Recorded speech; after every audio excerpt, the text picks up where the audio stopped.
everybody, I'm Trish Christ. In this episode of Our Nashville, NECAT and our super crew of teenagers spend some time with Nashville Cares. CEO Joe Interrante and his team are going to show and tell us all the important things they do for our community. It's great to have you here. Let's go inside. Thank you, Joe.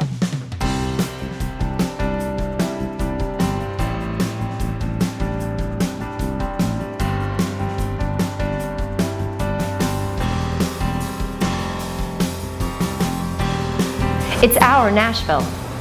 It's our Nashville. It's our Nashville. It's our Nashville. It's our Nashville! We all know how to talk about our organization during meetings, but what about the chance encounter of a lifetime? You never know who may share your next elevator, notice your logo on a notebook or a tote bag, and ask what you do. What's the clearest, most persuasive thing you can say in a short elevator ride? Today what Nashville Cares does is we are working to end the epidemic in Middle Tennessee and in the country as a whole. And we do that by helping people to avoid becoming infected, and if they are living with HIV, to have access to the treatment and the services that will help them live healthily and not transmit the virus to others. Joe, lots of important things I want to talk about with you. Thank you for coming here to talk with us. Thanks for having us. Tell me how and when Nashville Cares came into existence. Okay. Nashville Cares held its first public meeting in August of 1985. A group of individuals, some of whom were actually living with HIV themselves, had been meeting for about 6 months prior to that. I think at the home of Tommy Powell, who we consider the founder of the organization, realizing that cases were beginning to appear, and they also had had enough stories of people having difficulty getting the help that they wanted. Because medical help? Well, medical help and social service assistance. Okay. I mean, because it was 1985, little was known. There was a lot of misinformation about how the disease was transmitted.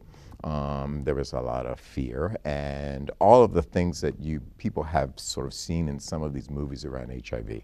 The ostracism, the people in hospitals and trays being left outside their doors, people at social service agencies throwing away the pencils after somebody had come in and filled out a form were happening. So the organization basically founded to address these issues by doing three things. Providing education to increase awareness in the community, and provide people with the skills and the knowledge so that they could avoid becoming infected. For those people who were living with the disease, help to improve their quality of life, and to advocate for policy that helped to promote those two things. All big, big endeavors. Big endeavors, and still are big endeavors.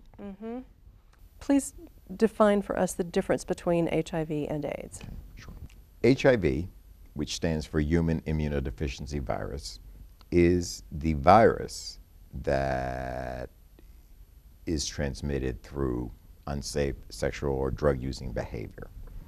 AIDS, acquired immune deficiency syndrome, is the name that is given to a series of medical complications that someone can develop as a result of their immune system being weakened by being infected with HIV. It isn't one thing. And AIDS existed before we knew what the virus was that led to any of the illnesses that dealt with AIDS. So that in the early days of the epidemic, and really just around the time when CARES was founded, it was people were diagnosed with AIDS. The tests had only come into use back in '85 and '86. And we now live in a world where people test for HIV. Hopefully we find them when they are have become newly infected, and get them linked into care so that they never develop any of these illnesses. In the early days, when people found out they had this disease, was when they got sick. Yeah. You know, there was no HIV, there was only AIDS. And so we were actually, when I say that our mission at that point was to make sure that people knew that they were loved and not alone, it was because, in fact, they were already dealing with the disease, which in 80% of the time would kill them within a year. to be honest, I think that there's still a lot of that, at that initial point of diagnosis, when people are very afraid about what is this going to mean. And it's one of the reasons why about 30% of our staff are themselves living with HIV, because it creates that empathy and it allows people to say, I went through exactly what you did and we'll get through this together.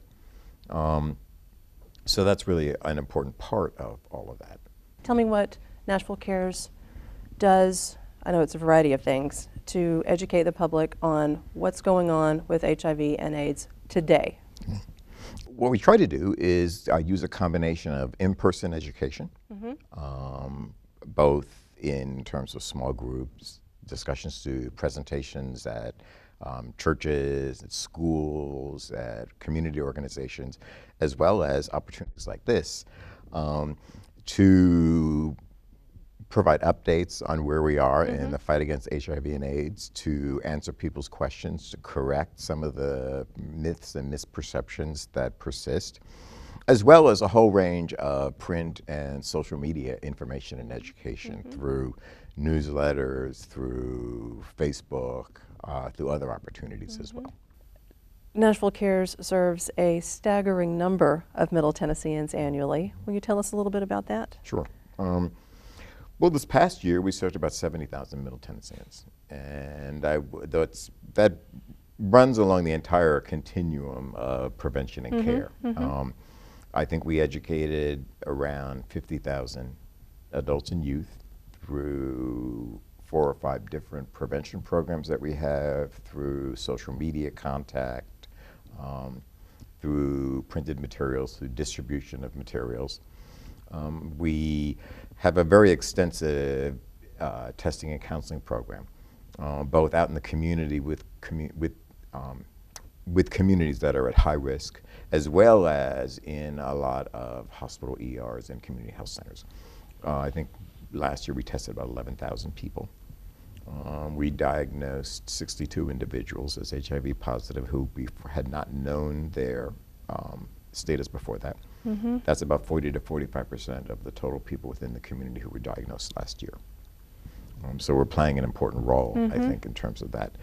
And then for those individuals and the other 3,300 people living with HIV within our region of service that we're supporting, we provide a range of material, emotional, clinical, practical support services depending upon their individualized needs to address a whole bunch of what you might call for, survival issues, ranging from counseling to housing to food and nutrition to transportation. Navigating an insurance system, is that yes, part of it? Well, we actually have, I was going to say that there's a lot of work that case managers do in terms of navigating the insurance and the medical system. We have an entire program that is designed for linkage to care that works with the testing program and provides that bridge between testing into services. I read a statistic in preparing for my chat with you that I will say surprised me. Correct me if I'm wrong, but I believe, according to the Center for Disease Control, young people aged 13 to 22 make up 22% of new diagnoses of HIV and AIDS presently in America. That's true. And locally, that same age group, people under the age of 25, make up about a quarter of the new diagnoses annually that we're facing in our community. Okay, that's a huge deal. It's a huge deal. This has become, in terms of where the epidemic has moved, it is increasingly a disease of the young and the marginalized. While, ironically, the total population of people living with HIV is actually also getting older.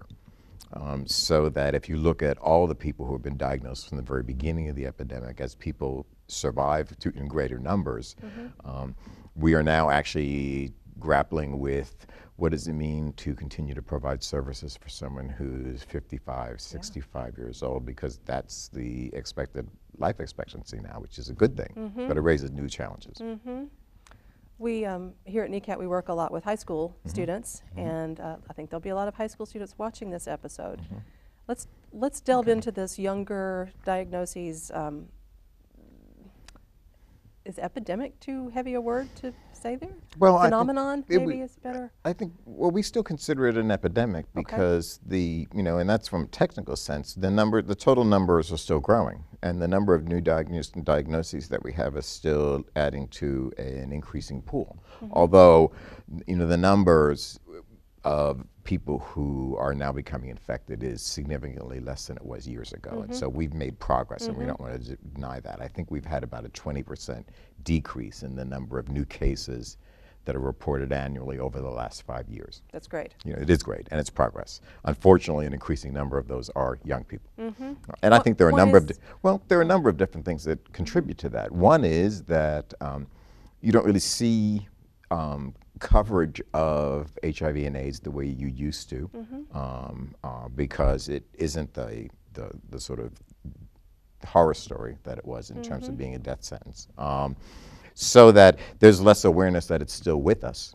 I think that one of the ironies of our success in developing new treatments that help people to survive with the disease is that has encouraged a certain, I think, feelings of complacency around the fact that, we often hear, particularly with young people, that, but getting HIV really isn't that big of a deal anymore, is it? You can just take some pills. Wow. And what you need to tell people is, even on that level, that taking the HIV medications is not like taking Tylenol. There are a whole bunch of other issues that impact your life if you are living with the challenges of this disease. And as someone who's been living with this disease for 30 years myself, and I'm certainly supportive of people who are living with the disease, it's still better not to have to deal with all those issues than to deal with them, and that's our simple message for folks. Of course. So those are some of the things that contribute. I think also there are certain persistent stereotypes about who is at risk and who isn't. You still hear from kids who basically say, well, I'm not gay, so I don't have to worry about it, is it? And certainly, young gay and bisexual men are heavily impacted by this disease, but that doesn't mean that other groups of youth are not at risk as well. And everyone needs to do a personal inventory of their own past histories without guilt, and just be frank and assess whether or not they may be at risk, and then learn what they can do to avoid that and to eliminate that risk from their lives. Okay, my name's Benjamin Hurston. I am an MSM coordinator, so I work with programming for gay men, and I'm also a PrEP navigator, so I help people get on PrEP. So MSM stands for Men Who Have Sex with Men. It's kind of like the terminology we use in the medical community to name a behavior as opposed to an identity, because some people don't identify as gay, but they still might fall under the MSM category. And PrEP is a pill that people can take once a day to prevent HIV. It's pretty revolutionary, and it's an amazing thing that we have in our toolbox now to prevent HIV. And I think people are really starting to find out about it and be educated on it and realize that it's out there and it's useful. Nashville Cares has a lot of different departments. We have a lot of people who do a lot of different things, and that's because if we're going to end the HIV epidemic, we're going to have to hit it in a lot of different ways. And we have an amazing case management staff that's working with the people who are already living with HIV to help get them undetectable, to make sure that they have access to doctors and medication, because treatment is a wonderful way of prevention. And then also we have our education team and our outreach team who's going out into the communities where people are negative, and we're trying to educate people and provide condoms and support and services through that. So Nashville Cares is a really big agency, but it has to be big because there's a lot of different ways that we have to fight HIV, and we want to hit it on all fronts. 1 in 2 African American gay or bisexual men will get HIV in their lifetime if we don't do something to change the statistics. So Nashville Cares has gotten a really wonderful grant through the CDC to open what's called My House. And My House is an all-inclusive health and wellness center for gay and bisexual men, but we're specifically targeting African American gay men so that we can change those numbers. And it's an amazing facility. We have a drop-in space where people can just hang out and watch TV or get tested. We have a clinic where you can go for any primary care needs if you just have a cold, or if you want to get full STI screening, or if you are transitioning and you need gender hormone therapy. It's just like an awesome place that's all inclusive for really anyone, but specifically for gay and bisexual men, and even more specifically African American, gay, and bisexual men. A statistic that you just mentioned that I also read on your website, 1 out of every 8 individuals living with HIV doesn't realize it. That's right. That's a big deal. And obviously the way, as you just described, to help reduce that situation is for folks to get texted. So when we come on our location shoot, I'm going to get the test, and I want you to talk us through what's that like? What's going to happen? What will I experience when I get HIV tested? Okay. Well, we do, our testing is obviously getting informed consent, providing people with an opportunity to understand what the test tells you and what it doesn't tell you. Okay. So that there is a pre-counseling, as we call it, in which one of our testing specialists will talk with you about the reasons why you're coming in for a test, help you to do some of that personal inventory that we talked about, explain what the test will and will not tell you. And then there'll be a test, and it's a rapid test, so it takes 20 minutes. So that I would imagine that 20 minutes feels like a very long time for a person who's waiting on an answer. But not as long as it used to be when people had to wait a week for results. So that there is a 20-minute, we will give you the results at that point. And one of two things happen. If you test negative, then we'll provide you with some additional information, resources to stay negative, ask you if you know about this new treatment that I was talking about that helps to protect you from becoming infected, or if you'd like to learn more about that, we can provide some resources around that. If you're positive, and I will tell you that no matter my sense, and I've actually gone out on some testing with our team, which is dogged in their efforts to find and help people learn their status. I don't care how prepared you are, it's a shock for people to find out that they're positive. So that I think that what we try to do in our testing is obviously provide support and actually also begin, make sure that we have the contacts and the connections so that we can begin that process of linking them into care. Many of the people who work as testers in our organization are themselves living with HIV. Because one of the messages that I think we want to make sure that people understand is that it's not a death sentence. Everything you're going through is a normal part of the reactions that we've all had. And despite what you may be feeling at this particular moment, you will survive this, and we will help you do that. So that begins the process of getting them linked into care and providing them with the support that they need to come to grips with the diagnosis and realize that they can live successfully with that. So we are going to do an HIV antibody screen, and I'm going to do a quick finger stick. Okay.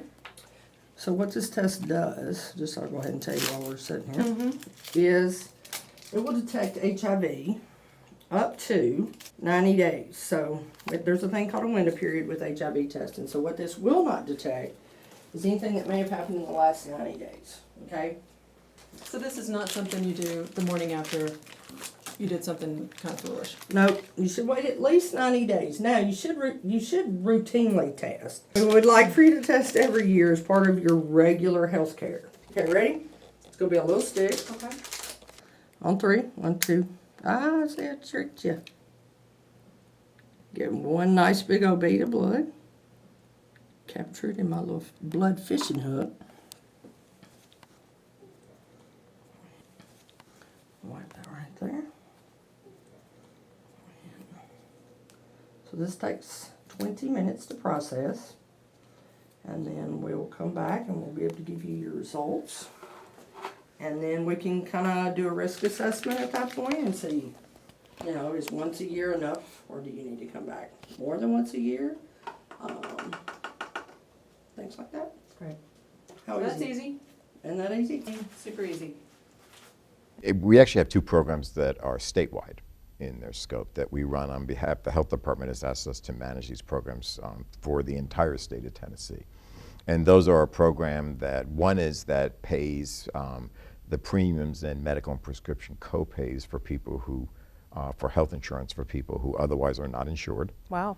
And I believe last year we served about 5,300 people throughout Tennessee in that program. That's an enormous service. It's an enormous service. It's a very expensive service too. It's like runs Right. about $20 million a year because, as we all know from all of the debates that we've watched in the news, health insurance is not necessarily cheap. Nor is it easy to wrap your brain around. I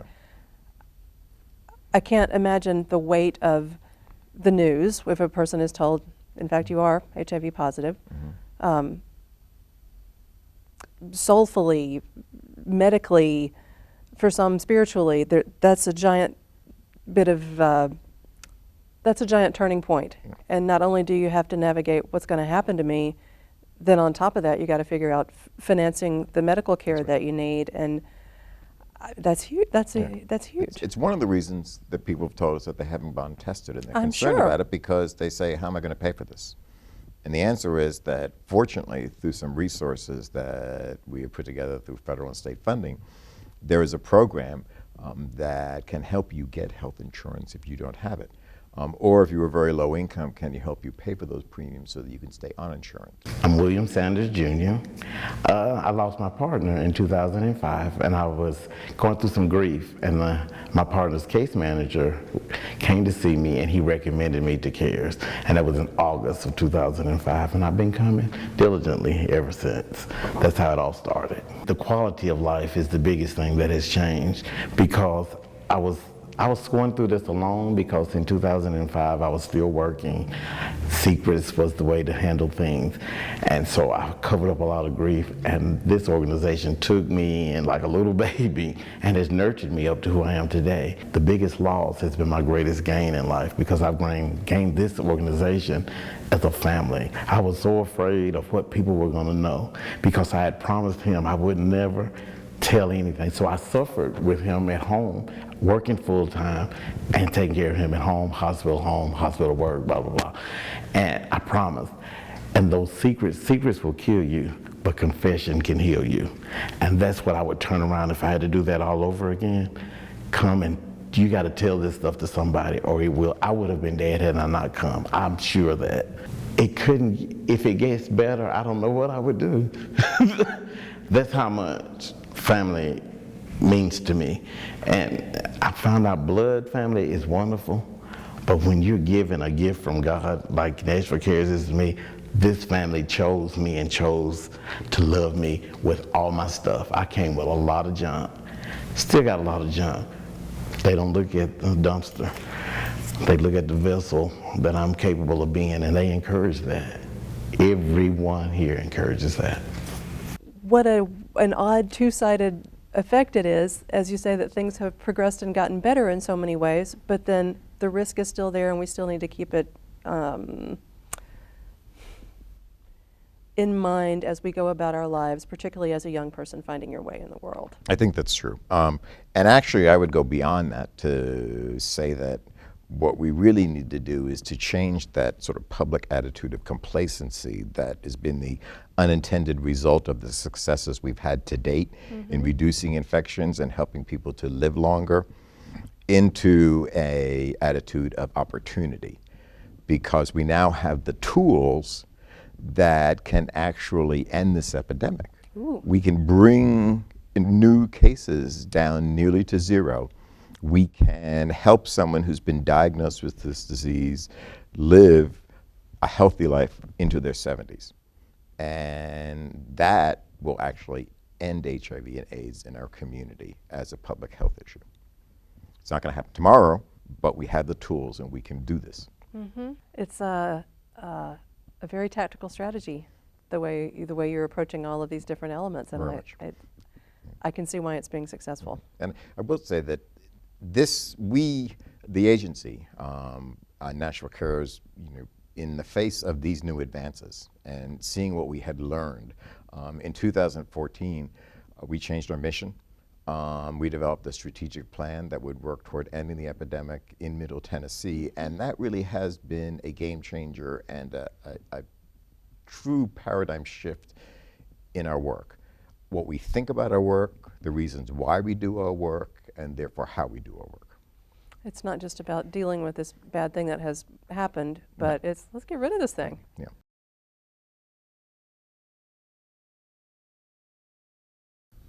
Okay, my friend, there is one section left, and this is the speed round.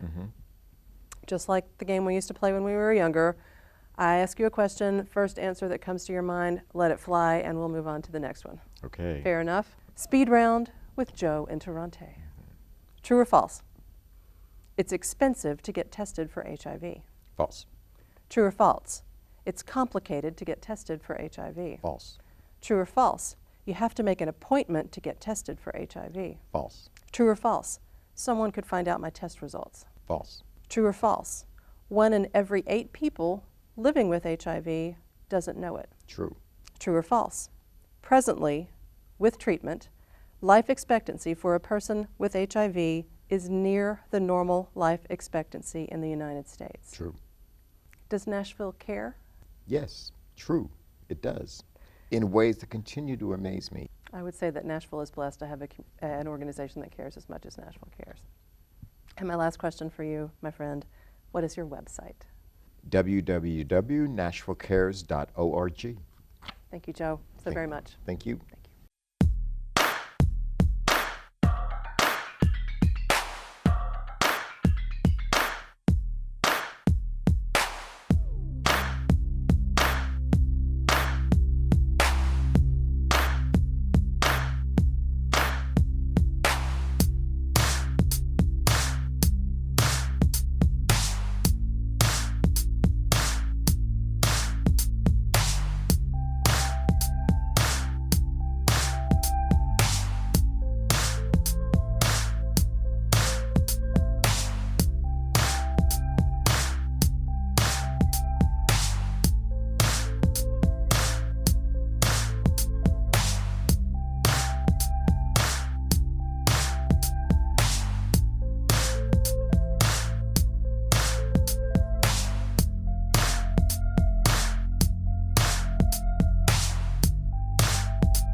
It's our Nashville.